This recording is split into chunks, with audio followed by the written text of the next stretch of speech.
Alright, continuing in VGA. HD takes up way too much memory, but now we're on the 4 gig card, so whatevs. Anyways, so yeah, protein building mash, it's gonna go 20 minutes at 130, and then we're gonna go up to 150 for 45 minutes, and then we'll mash out at 170 for about 10 to 15 minutes and start collecting wort into the big pot. So step one, the water's hot. I'm going to put the grains in and stir it up and resume from there.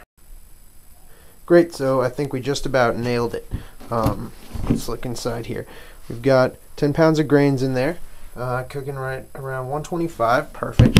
We're going to cover that up, leave it for 20 minutes, heat up some more water, throw some boiling water in there and bring the temperature up to 150 if we can.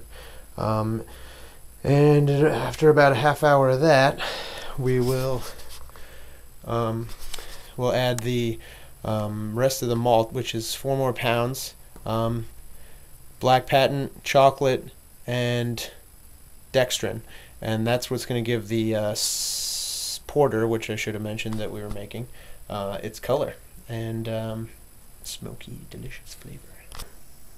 That right there, that's the stuff that's going to make it porter. Nice dark grains. Awesome. Into it we will also put a pound of light malt extract.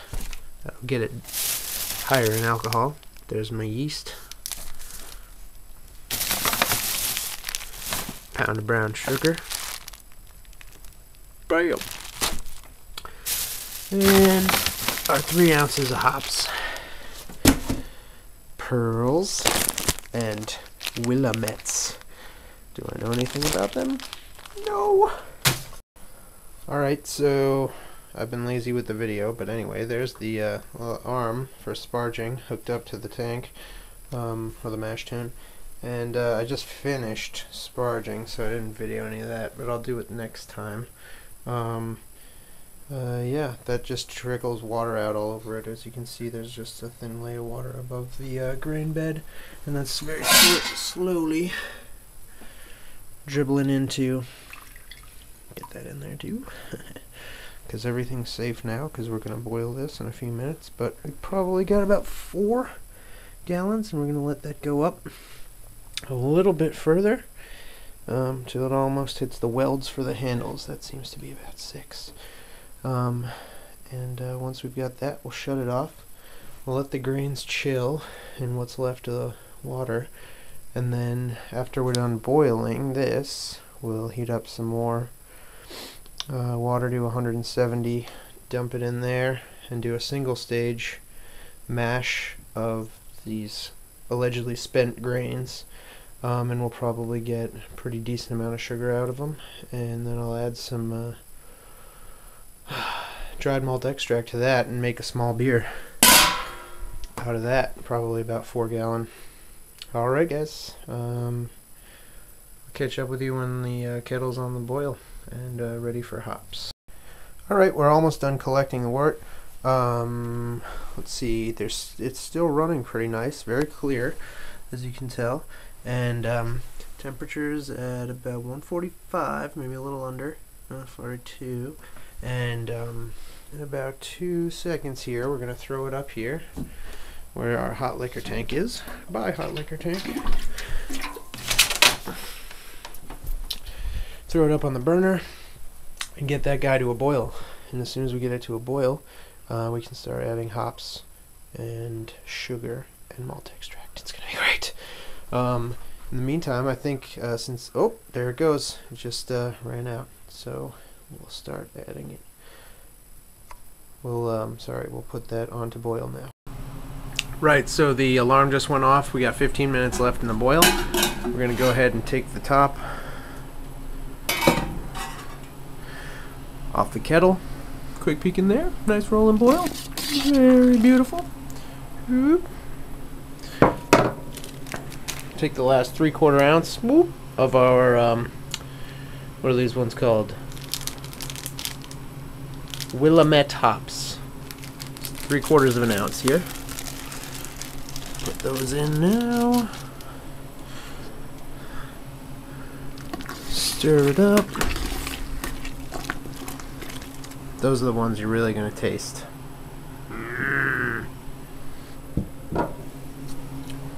about 7 minutes, I'm going to pop this guy in there so he can boil for about 7 or 8 minutes and get totally sanitized. And I'll add a pinch of Irish moss to help make the beer clearer.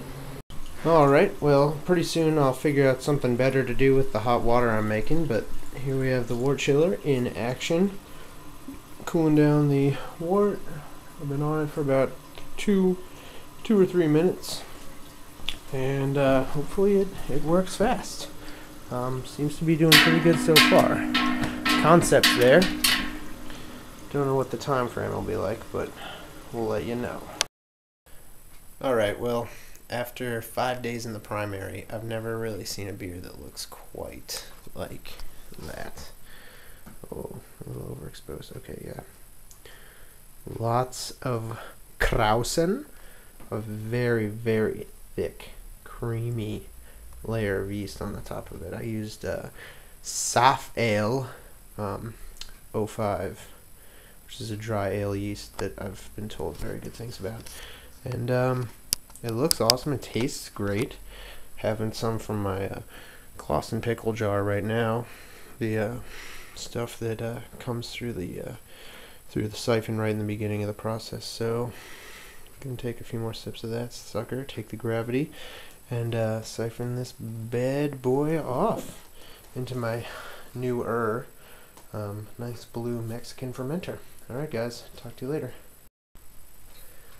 Checking the gravity on the porter, started out at 1.060, and we're just slightly, if you can see it, probably not. Let's try this. Crank. We're just ever so slightly over 1.010. And that's after 5 days. So, looking very good, tasting very good.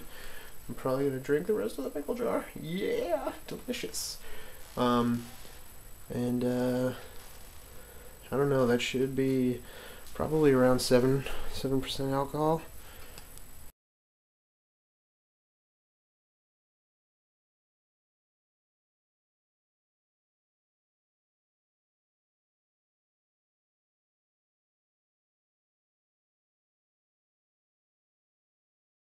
This is the porter itself. I did that, transferred it to the glass on Friday, and it is still cranking away, throwing a bubble up every minute or so. And it's going to be pretty strong beer because it was already at 10.10, and it's going to definitely be under that by the time we get it in the bottle.